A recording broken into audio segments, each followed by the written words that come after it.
मी तुझ्या नादाला लागतो. संजय राऊतांनी संजय दिना पाटील यांना थेट आव्हान दिलंय. 50 कोटी गेले, आता गप्प बस अशा शब्दात संजय राऊतांनी निशाणा सुद्धा साधलेला आहे.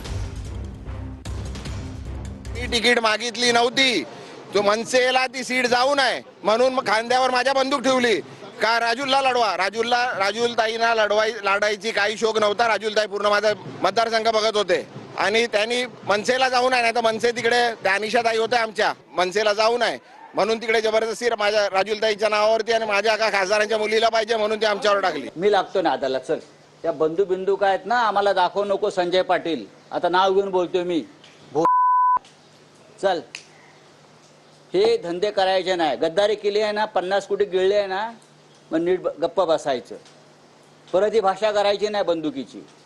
ती बंदूक तुझ्या ढोंगणात घातली जाईल. बंदूक काय दाखवतो तू आम्हाला? सिक्युरिटी काढून ये जी तुला Z+ काय दिली आहे ना.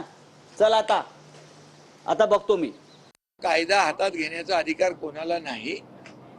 कायदा सुव्यवस्था राखण्याची जबाबदारी शिवसेनेची आहे. आणि कोणाला त्यांनी म्हटलेलं आहे? संजय पाटलांना. संजय पाटील स्वतः दबंग आहेत आणि अशा धमक्यांना या अशा पोकळ धमक्यांना ते घाबरत नाहीत, घाबरणार नाही.